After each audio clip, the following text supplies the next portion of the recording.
Okay, guys, this is being recorded. One thing I mention at the beginning of every single webinar, and I always will, like a broken record, is watch it again. And if it's not just this long put calendar, I've done other webinars on long put calendar.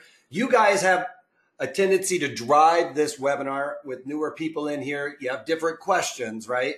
So some questions may not have even been brought up in another webinar, and we'll cover different aspects. So they're not all exactly the same. It's not like I'm a complete broken record, but throughout the beginning, I usually am.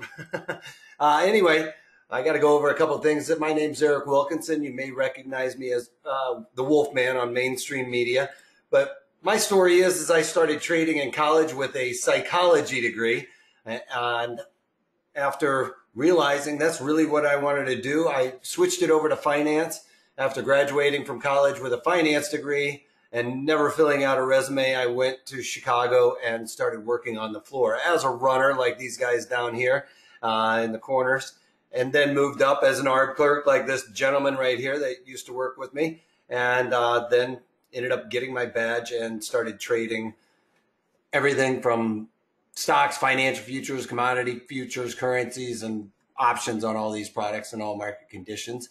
Any opinions, news, research, and analysis or other information contained in this webinar should not constitute investment advice. What we're trying to do here is teach you guys how to swim. We're not trying to get you to limbing off the cliff with us, but past performance of any trading system or methodology is not necessarily indicative of future results. All right, you guys can follow us on Twitter at Wolfman's Blog. That's me personally. Trevor, how doing? I see you, shout out. And you can follow our parent company at ProTraderStrat for all kinds of market wisdom. I keep forgetting to put the Facebook page up there on this slide, but you can follow us on Facebook at ProTrader Strategies. We have a lot of content getting pushed out on that. We used to push it all mostly out onto YouTube, but now it's all going out to Facebook. So check that out because you can get access to some of my daily market commentaries. In those market commentaries, you guys, I talk about all my trades. When I'm putting them on right now, we're doing earnings. I talk about what I'm going to be doing for earnings and then talk about those trades the next day. So I'm not cherry picking anything. You know, I eat crow. I talked about the IBM trade right before the webinar started to a couple of you guys. That trade dropped in my face. One thing we do is we learn from those trades that don't work necessarily. So that is really important. You guys get to see when I'm struggling, you know, I'm twisting in the wind sometimes, and I show you guys how to manage those trades and what I'm doing about those. So I talk about those losing trades probably more than the winning trades because those come and go like that. The losing trades we talk about quite a bit. Is crow good eating? No, it's no fun to eat crow. All right. As mentioned in the beginning, this is the long put calendar. You know, it's funny. When I set up this webinar and built it on, PowerPoint, I didn't even put long put calendar. I just put the put calendar because I won't even really teach a short put calendar. It doesn't even make sense to me. So if anybody ever tells you they're putting on a short put calendar, it doesn't make a lot of sense to set it up that way. So the only one I will really even talk about is the long put calendar. Anyway, this is the long put calendar. It is a horizontal spread or a long horizontal spread. I'm probably say this 100 times. I might even just call it the put calendar. Just know it's the long put calendar, and I will not even talk about a short put calendar because it breaks all the rules. Anyway, we're going to be selling it at the money. I actually like to go a little bit out there and go with the with this short, slightly out of the money. The reason why is because I want a little wiggle room to be wrong, and I also like this market to kind of have a trajectory to the bearish side. So I want to be able to have this selling side, the short put, where it's going to expire for $0. That's obviously what we want. Now, then we're going to be buying the same strike. So I'm going to be picking that one that is slightly out of the money. How do you decide between the at the money or the out of the money? Great question. If I'm going to be picking the out of money, I literally believe this market is going to go straight down. If I have a question but believe the market is kind of trending like that in a sense, you know, where the market might be bouncing back and forth, then I'm going to probably pick a slightly further out of the money. Or sorry, I said that backwards, you guys. I got myself confused. Let's forget that, what I just said there. Let me erase all that, start all over. The ones that are at the money, the ones that are going to be at the money, let's see, do I got my pin up there? That's the one where we're looking for a trend, where you can get the bouncing back and forth, right? Because then that short one can expire a little bit worthless, all right? If I think that the market is going to start trending down quickly, I'm going to do the slightly further out of the money puts, because I don't want that short put to get hit, all right? Does that make sense? So if I think it's going to trend down, but the market can kind of move up in a way, like we're at this bottom trend line and it's been kind of trending in this pattern, and I believe it might take a little bounce back up to retest that upper band, then that's when I'm going to go a little bit closer to at the money.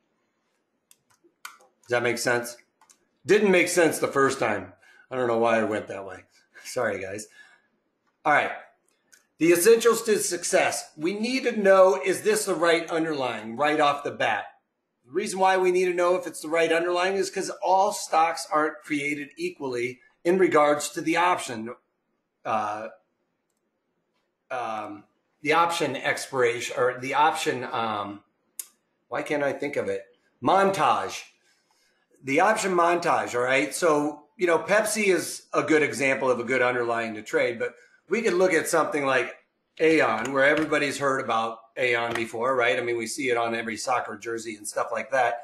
And it's a $200 contract. Well, you can see that the bid offer is usually like 30 cents wide on this. So you got a couple of them that are inside that, but usually it's in around 30, 35 cents. So this would not fit my rule, because my rule for this is any stock that is over $100, meaning, you know, a stock that's trading for $100 or more, then we need to basically look at this like we're going to move this decimal place 3 ticks to the left. All right, so we're going to go 1, 2, 3, and that gives us 19 cents.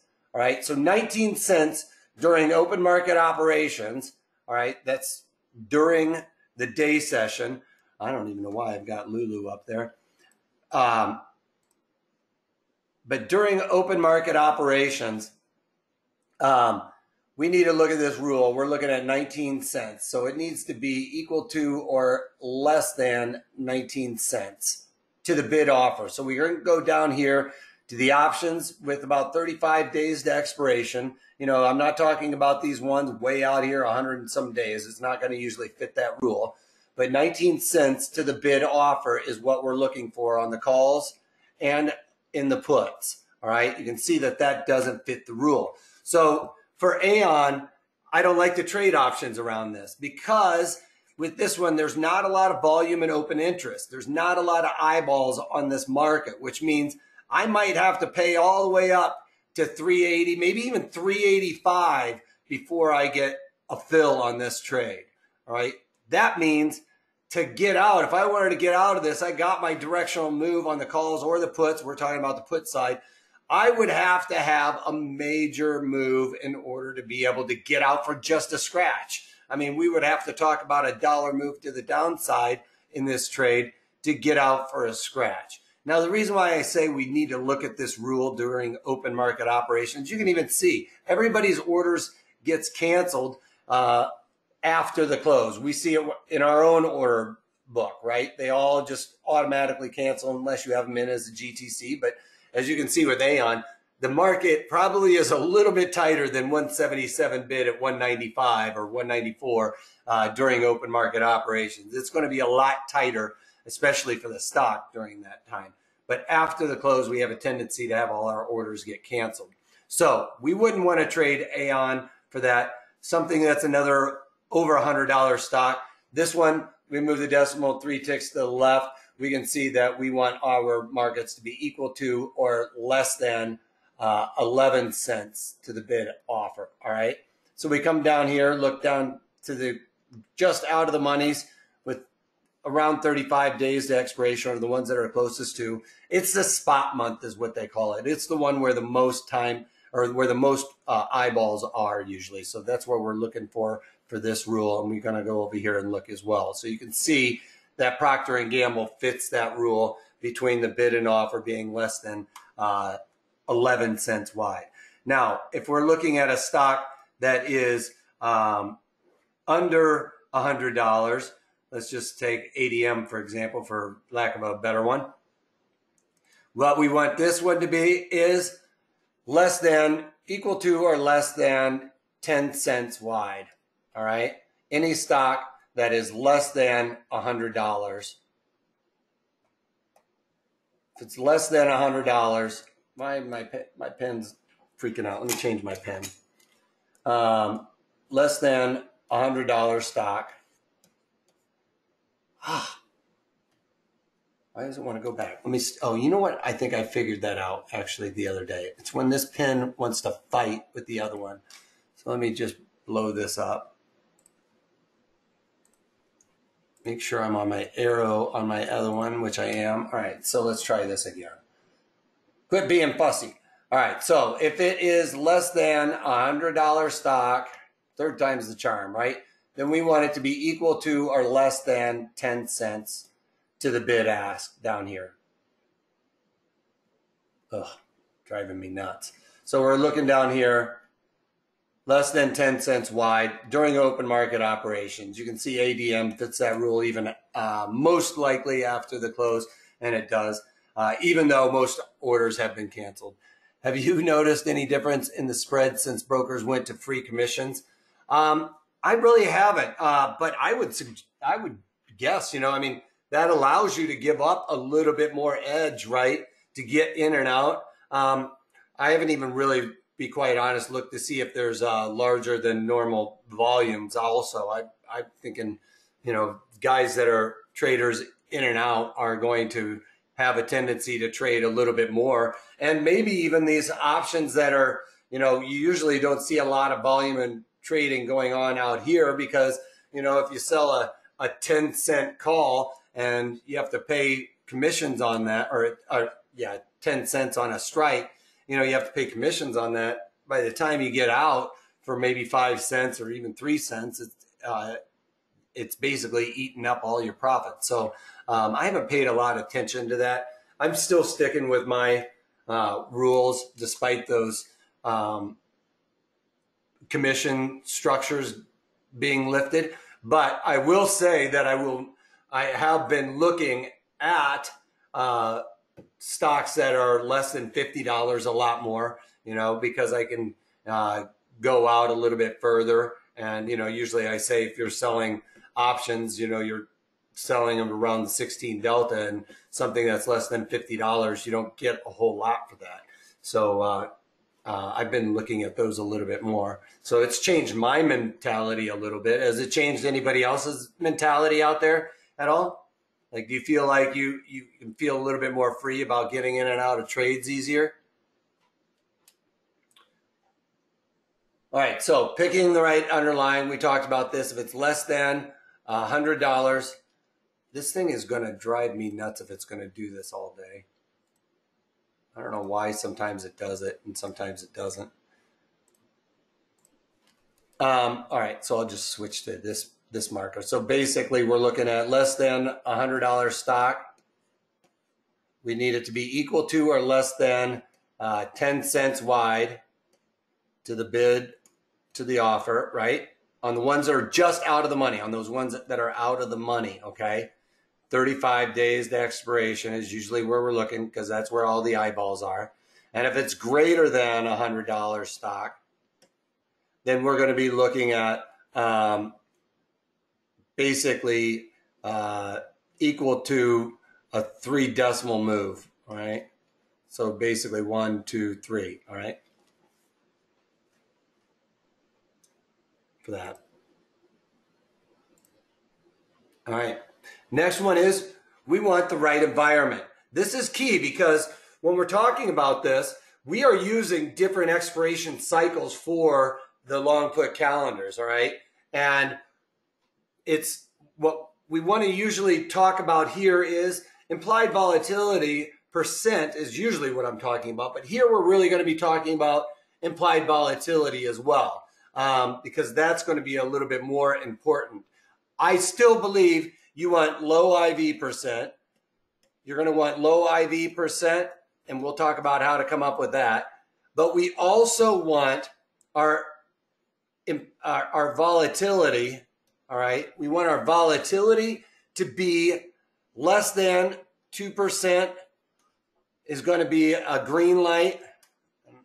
This is going to make it, I don't even know if I have different colors on this. I'm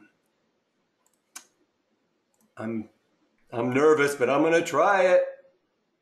All right, so less than 2% is going to be a green light.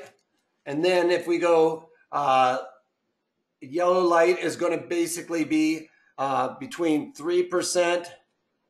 Oh, come on. What is happening there? I don't know why it does that. And I'm trying to be all nice, not touching anything. So 3. Oh, you're killing me. Killing me, Smalls. You're killing me. Getting me all flustered. I'm on the wrong page. What could go wrong will go wrong, right? So 3%. I'm going to try it again. 3%. I'm even holding my pen funny. 3% to 4% is a yellow light. And then this is a green light. All right, are you getting used to my new pen? Yes, we're working. Yellow light and then a red light. A red light is going to be anything, you know, that is greater than 4%, really. All right, so we got that. I did the duration, I guess. All right, duration. The next one we're going to be talking about is duration. So we all got that, right? We really want less than 2%. 3 to 4% is going to be okay. That's a yellow light. The idea here with these yellow lights and green lights is that we want to not have very many yellow lights going through this. All right. Duration, we're going to be looking at something that is going to be with the front month, the one we're selling, the option we're going to be selling, we want that about 35 days to expiration.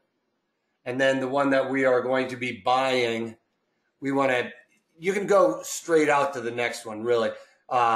You know, so 65 days is kind of where it's going to fall. And then you could even go even further out. It doesn't really matter. One of the nice things about going out about 100 days is that you can roll this. When you buy this back, you roll it into that one. All right. Oh, yeah. Let me go over the IV percent real quick. How low? Good question. On the IV percent, we want this implied volatility percent to be less than a 30 IV percent. All right. So less than 30 IV percent for this. And the duration, the one we're going to be selling, we sell it about 35 days to expiration because we want that theta decay. All right. And then we're going to go further out. Usually it's the next monthly. It's going to be about 65 days out. Now, with the lower commissions and stuff like that we've been talking about a little bit, you know, you can go into the weeklies that fall right in here. You know, if you get those weeklies that are, you can roll it into those as well. Okay. All right. You can go into those weeklies. I don't know what's going on. I'm actually starting to sweat every time I put my pen down. Easier, you said 2 to 3%. Now you're saying less than. Okay, sorry, John. Good catch here. Because I got jumping around. What we were talking about is this right here, the low IV percent. We want something here on the IV percent, the low IV percent. We want this less than a 30 IV percent. So that really should go on this page, right? Low IV percent and the vol difference, we want less than a 2% there. And here, just to make it even more clear, let's pull this up. I'll go back to the other one here in a minute. So what I'm talking about is we want something less than an IV percent of 30. And one of the things I have it over here in the watch list. So basically I would go down and start with, let's start with something really low. They've already had earnings. A beauty with this strategy is it sets us up for the next earnings cycle as well. All right. Because I'm selling in a month where there's no binary event. There's nothing that should drive this volatility really higher. So that's where I want to be selling. And then I want to buy something where there's an earnings event. You can see that earnings has a tendency to drive that volatility higher. So if we look back in time where there's a clean month right here, obviously this isn't a great example, but volatility relatively stays flat. And then heading into that earnings, it starts expanding, all right? Volatility affects the longer durations more, so it still will help us if volatility starts expanding because that long put will gain in value more, all right?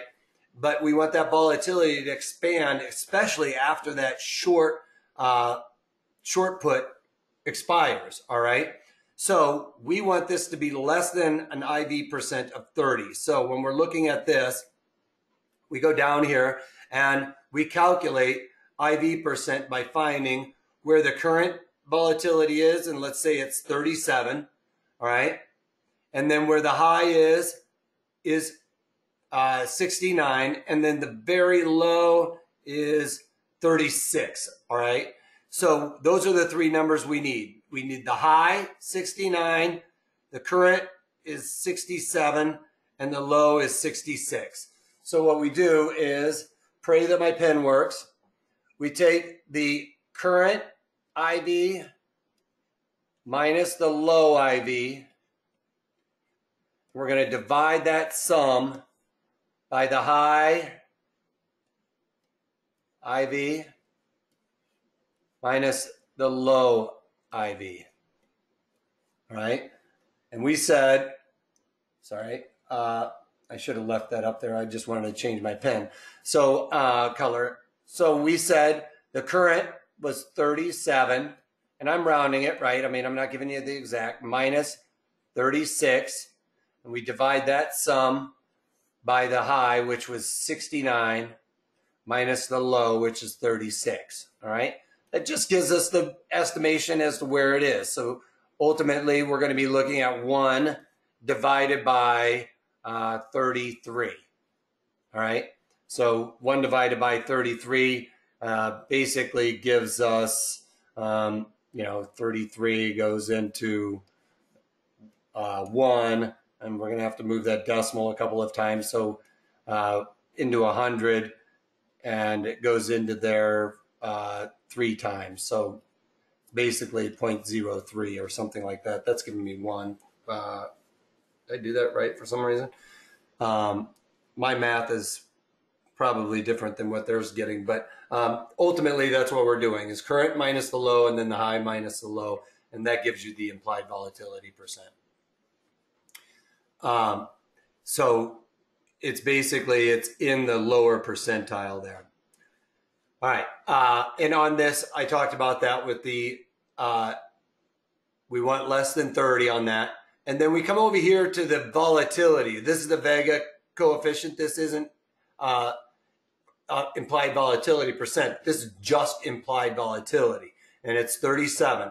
We want on the environment here as well, if we're picking the NOV and the DES on this particular underlying, we want these two numbers to be less than 2% is the green light, 2 to 3% is a yellow light, and anything, or sorry, less than 2%. So basically 2 to 4%, really. Less than 2% is a total green light, but 3 to 4% is like that yellow light. When I say 2%, 2.5% or something, the 2 handle, and then basically from 3 to 4% with the 4 handle is where we're looking for as a yellow light. This one falls right in there between that 3 to 4%, okay? So that isn't much of a difference. That would be a yellow light. If everything else, all of the other rules fall in as like a green light, then that's that would be a go for me. All right. If all of them, like the bid to the offer, it's less than $50 product, and these were 11 cents wide to the bid offer during open market operations. The environment, you know, was maybe a 35 implied volatility percent, and these were 4% or 5% wide, then that's something I would pass on. There's other strategies out there that we've talked about for bearish market assumptions that we could implement that would have a higher probability of success. We're trying to implement these where we have the highest probability of success there. IV percent is the days IV is below the current implied volatility. I don't know. That's what we used to say it was on the floor. So you're saying that the long leg further away in time will be impacted more by volatility going up. Yes. And the premium going up is what we want, right? Yes. In that case. Well, in that case, if volatility started expanding on us, what we can do is look at this volatility coefficient. Like, let's just say, you know, we had a bearish market assumption in Micron technology, all right? Maybe we think it's coming down to the point of control, whatever our directional assumption is, it broke below the 61, all of those things being equal. What I'm saying is that we are selling this one. So we haven't talked about the strikes yet, but I'll give it away. We're going to be looking at something like the 35, 36 delta. So we're going to sell this one. Now we can look over here, volatility. Volatility says that for every percentage move right here, our premiums will be affected by this amount. Meaning if it goes from 37 to 38, our premiums will increase by 5%. All other things being equal. No time's passed. No, the market hasn't moved a penny. But this volatility goes up by 1 percentage point, then these premiums will go up by a nickel.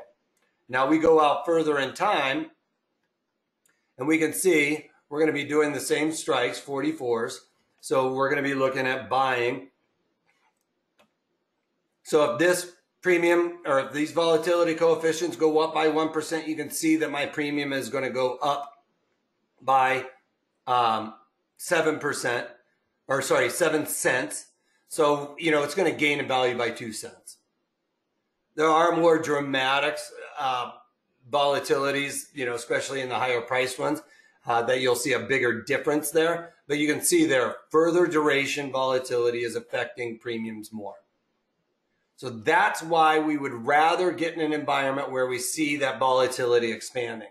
So usually I say you need to sell premium in high volatility environments. Well, this is a bit of an exception to that rule. Why? Because, well, we get helped out a little bit out here.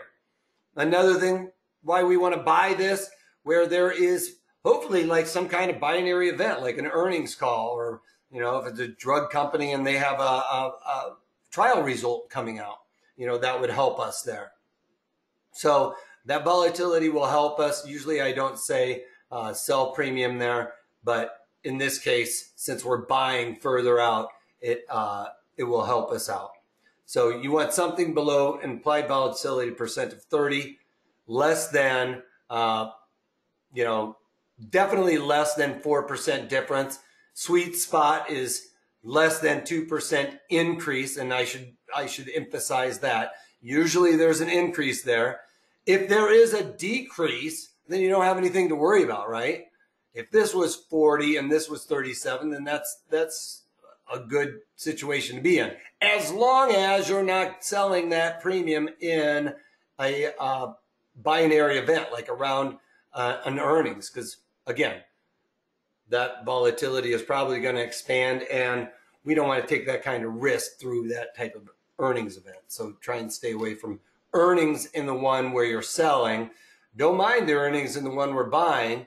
One thing to note about that, though, is I wouldn't hold this strategy through the earnings event. If this month had the earnings event in it, I wouldn't hold this all the way through that earnings event unless it was already basically a full loser.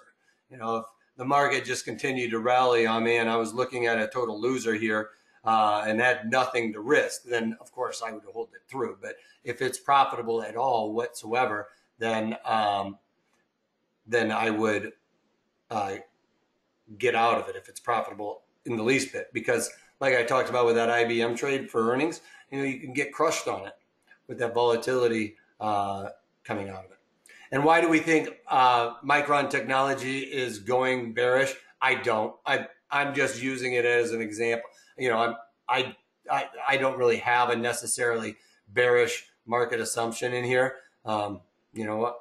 I could probably, you know, pull one out of the hat and just say now that we, you know, it's struggled to stay above 45, and now that it's or this 45.72, or it's broken below the 61 Fibonacci, or maybe it's broken below the 50-day moving average. And, you know, if I look at the market profile, I could say that, well, we can see it's gotten overextended outside of the value area, and there hasn't been a whole lot of price acceptance up here. Volumes have kind of ticked away the further they've gotten away from there. And, you know, now it's starting to look like it's going to break back down to here. So, you know, in that case, when we were talking earlier with Trevor, I think was asking, you know, I might pick these strikes for my long put or something like that, or maybe pick the 44 strikes and then see where that falls for my long put. Yeah, you're looking at technical behavior. Anything, you know, even, I don't care how we come up with our market assumption, you know, how we come up with a bearish bias. You know, it could be, I don't like their technology. You know, maybe I just bought something that they use or they build and I don't like it. That doesn't really bother me. I'm just trying to make a market assumption happen so we can talk about these rules. All right. All right, so then we're going to be now looking at duration. I think I talked about that a little bit. We want our duration in the one that we're going to be selling. We're going to sell as close to 35 days to expiration. Maybe I just need to write really slow to make this thing like me. We're going to sell the 35 days to expiration, and then, you know, we're going to buy basically the next expiration cycle, which is usually going to be somewhere around that, you know, 60, 65 days to expiration. But I don't have a problem if you go out a little further and do those ones that are like 95, you know, 90 plus days. You know, all of those are okay. But this one, you know, this is the star, because I'll talk about that in just a second. This is the star because we want theta decay, right? When we're looking at, we've talked about this before, we're looking at the money calls with this chart here, and we aren't always necessarily, you can't see the white when I'm doing it in white. We're not always dealing with the at the monies, but we can see that it really, this curve changes the further out on the out of the money as you go, but it gives you a good representation as to time and what theta does. We're going to be looking at buying out here, you know, outside of maybe 65 days or something like that. That's where we're going to be buying the put. And then we're going to be selling a put that is basically inside of this area. So we hold on to premium. We get to hold on to our money out here. Yeah, didn't like that. We get to hold on to our money out here, and then we get that faster theta decay on the premiums we're selling inside of that 35 days to expiration. And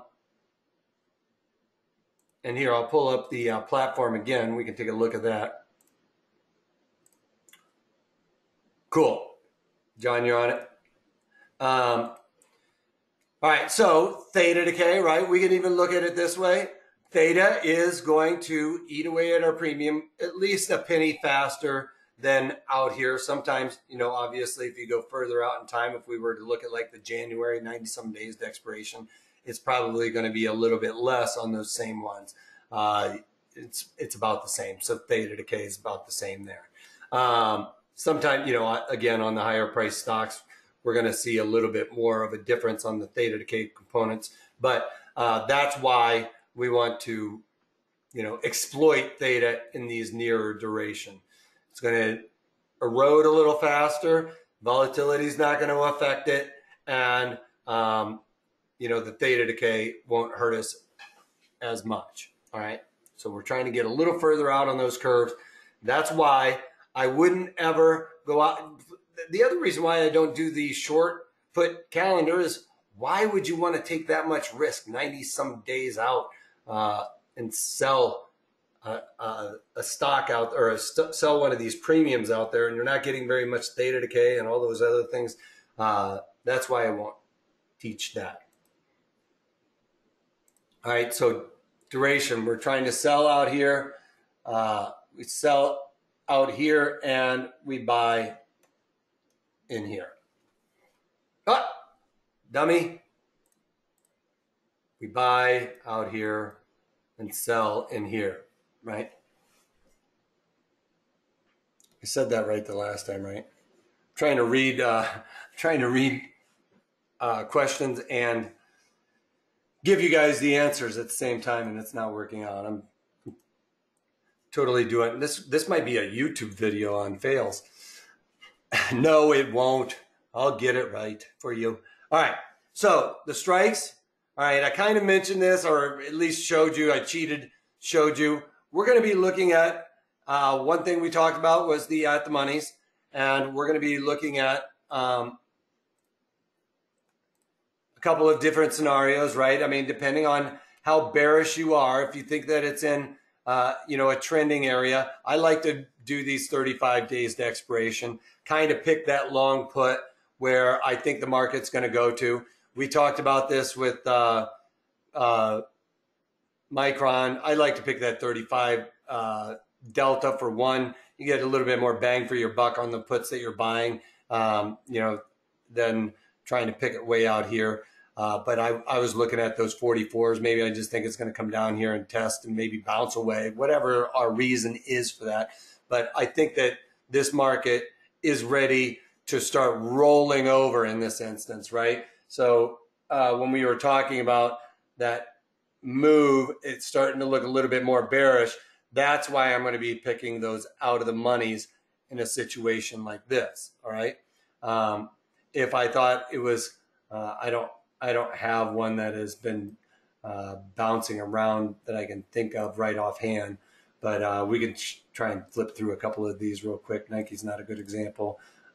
This one, you know, I could say that this one's looking to roll over. Maybe I think it's going to go up and test this yet, because there's a point of control ready to draw this market up. Find something that is good with a trending, getting ready to just tank. That one looks like it's getting ready to roll over also, you know. But if you thought that the market was going to bounce a little bit, then I might be picking something that was a little bit more like this. I don't know, you know, I could give a reason for all of these. I thought I found a chart that was in a nice trend. Morgan Stanley, all of those kind of look a little bit bearish to me. But I'm also a constant chameleon. So this option thing is pretty much a hobby with you, LOL. Well, yes, as in a hobby or an addiction.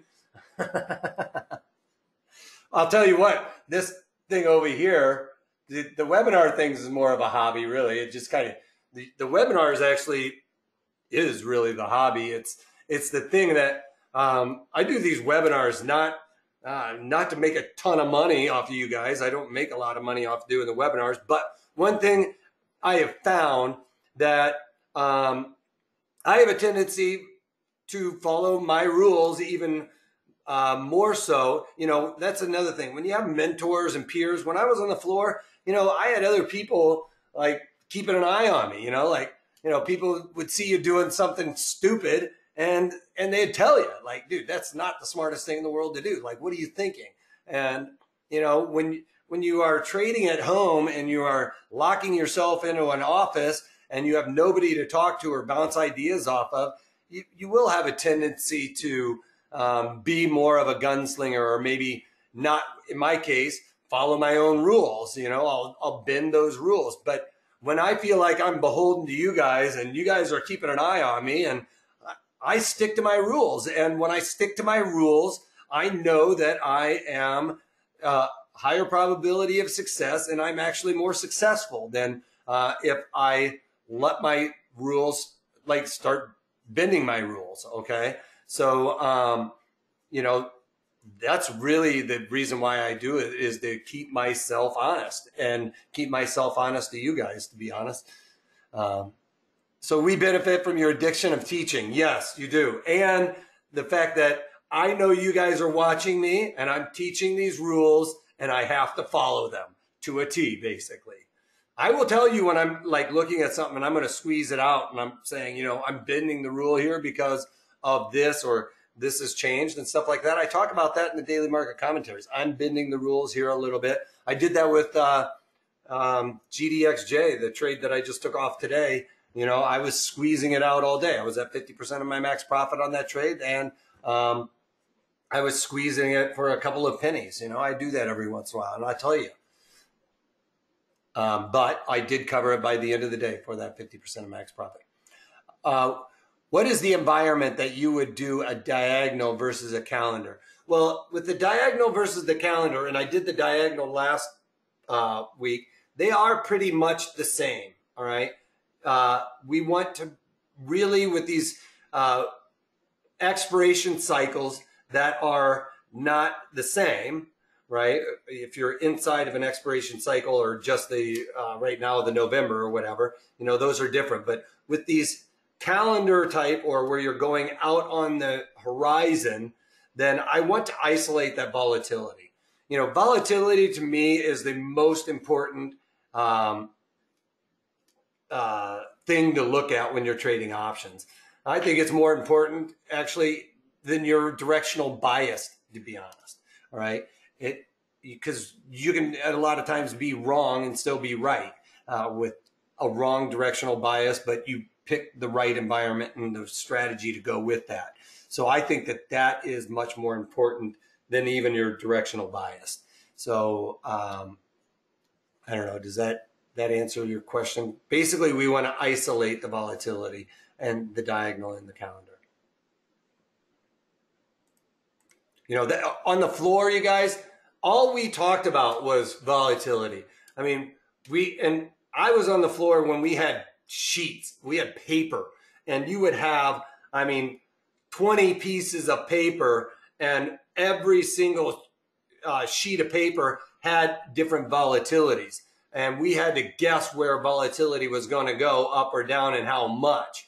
And, you know, if volatility moved by 10 percentage points in a single day, you know, we had runners like running up and doing new analysis and coming up with new pricing.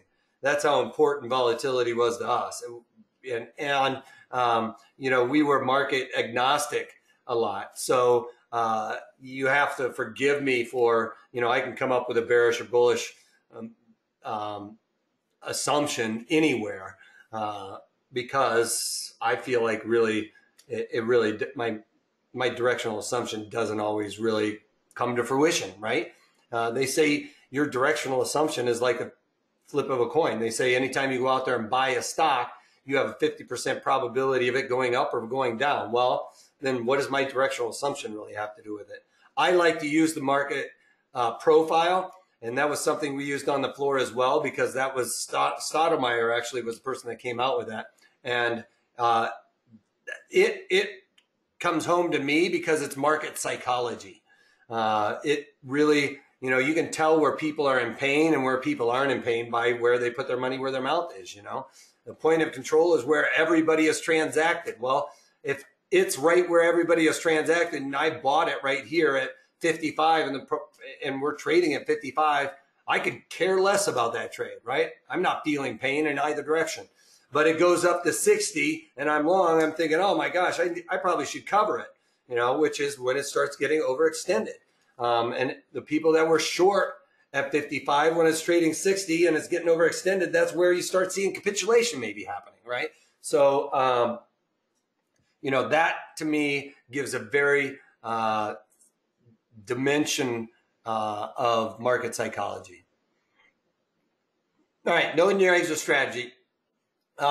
We want this to be where we have our exit strategy is we want an increase of 30%, and we're always going to be paying a debit, an increase of 30% of your debit, all right? That's for, you know, the lower risk tolerant or newer trader for sure. But if you get, I would definitely be getting out at an increase of 50% in my debit. All right. So, you know, if your debit was $1, my debit, if I pay a debit of $1, then when that's trading 130, you know, if I have a lower risk tolerance, I'm out. Or if it's a 50% increase, I'm looking to get out at 150. And you guys might be like, oh, you know what? That's not very much money. Well, the idea here is, you know, I just went over this. With me, I don't care about your directional assumption or my directional assumption. If I've beaten the probabilities and I get those increases, it's probably because, especially if I'm using those out of the money strikes, my strikes are being tested. Now, I know that when my strikes are being tested as a floor trader, that my probabilities, I've just beaten the probabilities, because at the end of the day, you know, a 35 delta is only a 35% probability of being in the money at expiration. That's pretty low probabilities, right? But my probabilities during the life of that option are 2 times that delta, right? So we used to say on the floor, if it's 2 times the delta, you need to get out. Well, if it's gone from 35 to 70, I need to get out, because that means I've beaten the probabilities from when I put that on. Do I understand right that diagonals, you can isolate volatility with the diagonal? Yes. You're saying not, but I'm saying yes, you can do that. So here we're looking for a 30 increase in your debit. And if you have a little bit higher risk tolerance, or you've traded a few options and you know you're a bit more of a gunslinger and want a little bit more premium, then look to get out at a 50% increase. One thing I say with all of these things, you guys, like I said, to keep yourself honest, when you are putting on this strategy and you checked off, I've got the right underlying, write this stuff down on like a notebook or something. I've got the right environment, the duration, here's my strikes, when, where, and why I have my bias.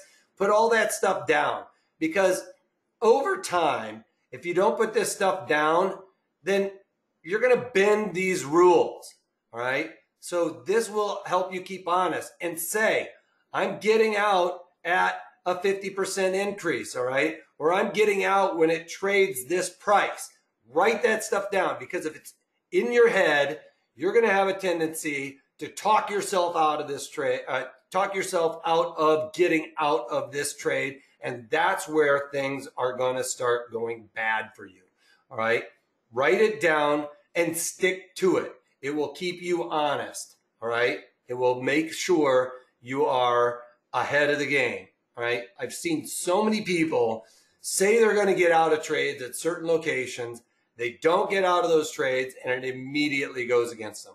I fall at that, fail as well at getting out at the location sometimes. You know, my Tesla trade, I was on vacation. I left the Tesla trade on.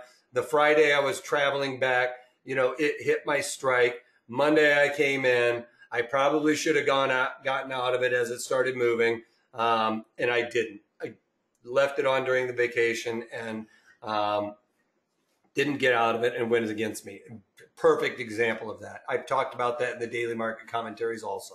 I probably should have had an order in there to get me out while I was on vacation. But I'm still in it, but I'm still bearish. Another reason is I'm still really bearish on Tesla. All right. Profit on this, you know, it can be considered, you know, it's basically, I have unlimited. We're looking at this as, it goes to zero. If it goes to $0, that's going to very much feel like unlimited. It's not unlimited. It's not going negative or anything like that. But you have a $150 stock. Have you ever seen it go to zero? Not in the next 65 days, but it's going to feel like that's unlimited. And the reason why is because, remember, that short put could expire worthless, right? If we stay in this for 65 days, if we're in this for 65 days, well, that short put is gone. That short put is way out, all right? But we have that long put on. It's going to feel like it could go, way down. Our max loss is always the premium paid, all right? Well, 99% of the time. Butterflies isn't necessarily. But when we're looking at a max loss and we pay a premium, the premium paid is all that we can lose. Some people are probably blowing me up. No, you're not right, Wolfman, about the premium paid. Well, volatility with the butterfly will affect the premium, or will affect your max loss. But with this one, it's the premium paid is all that we can lose, all right? Because remember, we're doing the same strikes. We're short one in the closer duration. That one can offset the one that's in the longer duration. And, it will feel like it's unlimited if you see this thing go to zero. So I just throw unlimited up there. All right, our break even is going to be that long put minus the premium paid, all right?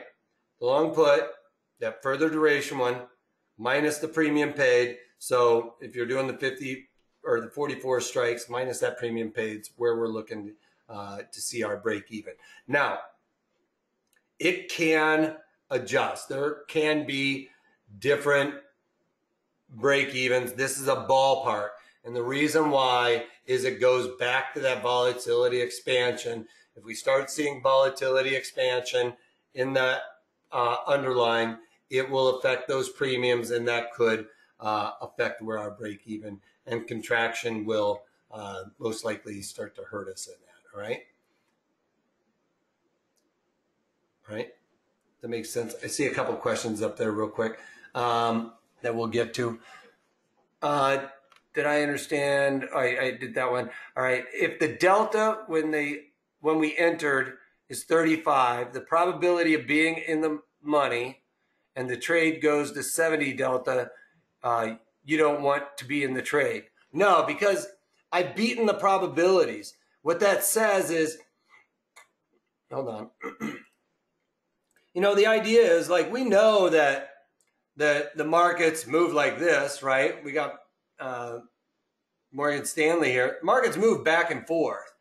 And the probability when I get into this trade is 35. So I'm going to go back to this one. We're going to be looking at the closest to expiration. Let's just go through this as one example for Morgan Stanley. I bet they have earnings. They just had their earnings, so I don't have to worry about it. All right, so I'm going to look to ones that's the delta about the closest to 35 days, 35 delta. All right, so I'm buying this. Actually, first step is it the right underlying, right? Less than 10 cents wide to the bid ask on the ones that are 35 days to expiration. That fits that rule. And then we're looking at the different volatilities. We got less than 2% right here, right? And the ones that we're doing, whether it's the 60, let's just do the Ds. So we've got less than 2% here. So that's another green light. We are looking at the duration. We've got that good. We've got the delta we're looking at closest to 35 delta. That's about this one. So I'm going to buy this one, right? And then I'm going to come out here and do the same strike, which is the 41 strike, and sell that one. So we're doing the same. Oops, I didn't do the same strikes. 42 I'm buying and selling the 42. So this, when we're setting this up, it says that I have a 31% probability, and you have to look at it from inception. I have a 31% probability of this being in the money at expiration. This one, I have a 36% probability of being in the money in the next 64 days. Our rule on the floor was you get into this trade, those are your probabilities of success. And yes, when this market moves down there, it's going to be about, if it goes to 2 times the delta, 60% probability, I'm getting out. I've gotten my increase in my target of 50% probably. I have a higher risk tolerance. But the idea here is you're looking at this as it was at inception, not necessarily at that point you really looked at it. Yes, it is still a 60% chance of being in the money at expiration at that time, but you've beaten the odds, all right? You've totally flipped the table on the odds, gone from 31 to 60-some% probability of success. You know, do you really care about that extra couple of percentage points? You know, maybe it's an 80% or something like that. Yeah, you're probably making a little bit more money, but the idea is 2 times the you get that double in the probabilities, you're getting out.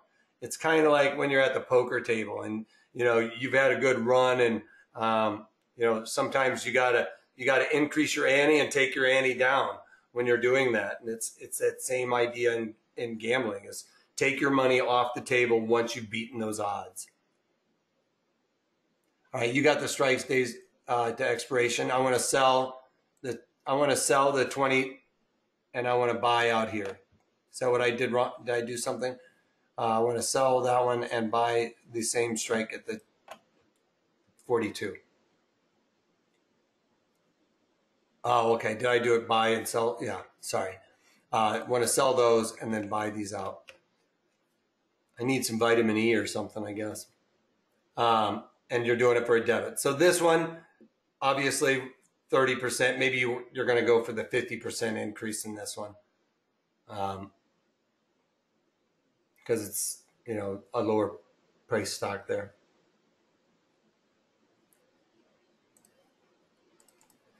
All right, well, without further ado, let's get on with this. How to trade options like the Wolfman. This is a great course for $36, you guys. I've talked about this. It's not about how to build the strategy. It's about how to set up your option screen. Have the implied volatility percent in there. How to measure delta for winning trades. I kind of went over a little bit of that. There's a lot more that goes into it, though, too, that I talk about in these. How to use time decay. How to even trade gamma. I don't talk about that a lot of these. Market profile. The history of options is a fun one. All of these for $36 is a great one. You guys, I know anybody can go out there and teach you how to do a calendar spread. I'm not going to lie. It's not a difficult strategy to build out. But in that, I could have gotten over with this webinar if I just went over that in about 5 minutes. We could have done that on like the 5th slide. But as you can see, there's a lot that goes into this. And I want to make sure you guys are clear of concept before doing that. So all of this whole thing is about implementation, protecting your portfolio, option income, rising interest rates, which we don't really have to worry about right now. But, had you taken advantage of that, last year, that would have helped you out huge when you started seeing your bond portfolio take a tank. You could still be using that right now because you would be lowering cost basis and stuff like that. So it's still a good strategy to implement all of the time, but you're always trying to lower basis. So take advantage of this, you guys. Trading options and dividends, all that stuff is great for $36. One bad trade, one misstep, not doing the implementation correctly around a particular underlying is going to actually be devastating to you guys. I have that link. I just flipped it over there in the chat window. We've been going back in the questions box. Over there in the chat window, you can take advantage of this for $36. you're watching it on tape delay and you don't have the opportunity to look in that chat window, then right up here, you pause the video right now and punch that into your URL. Finally, I just want to thank you guys all for participating in this. It makes it much more fun and interesting for everybody. You guys have questions that may not have brought to mind something. So I love being challenged, shooting from the hip. So that's why I like all the questions coming out there. Also, here is that link. You'll have to pause the URL or pause the video and punch this into your URL. Finally, you can reach out to us at 310-598-6677 or email me at trading@protraderstrategies.com. Hopefully, I won't be a potato on the next video. All right. Guys, thank you all. I see maybe a couple other questions popping up real quick. That's all I got for you. If you can't take that, take it easy. Take care, JQ. Get why calendar versus the diagonal. Well, the diagonal is going, oh, I didn't realize that's what you were asking there. Like, why would I pick the calendar versus the diagonal spread? Does this course cover everything you talked about today? No, it's not talking about, the beauty in this course is there's probably nothing in that, there's nothing in this course really that I probably talked about today. You know, protecting your portfolio against interest rates. I mean, I think you can take advantage of that anytime. Why it's income, income better than dividends in a sense, portfolio protection. Most people have a 401k, IRA, stuff like that. You know, I go into details how to do that, all encompassing in and around that. And then how would you use delta to measure winning trades? A lot of that stuff is not covered in there. Can you show the slide with your Twitter? Yeah, give me 1 second here. It's at Wolfman's blog. Let me see if I can find, I'm going to have to flip through real quick. At Wolfman's blog is mine. Oops. This is mine, and this is the parent company. You get all kinds of snark stuff from me out of this one.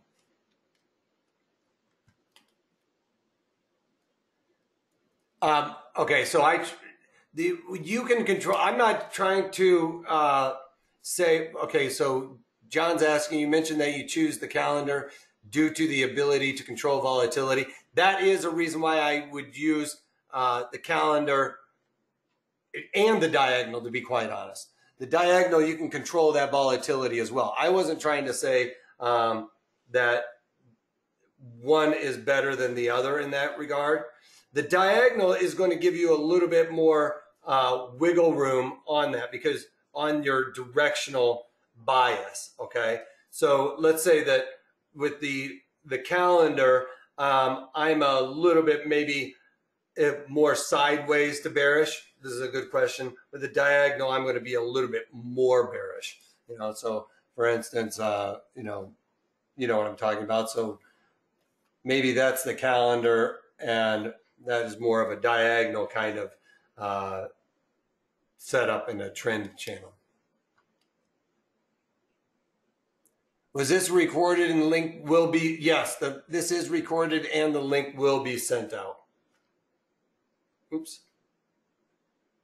Sorry. All right, we good, John? I want to make sure you're clear on that. Probably a little bit more, because you're able to give yourself a little bit more wiggle room to the downside with the diagonal there. All right, guys. Take care.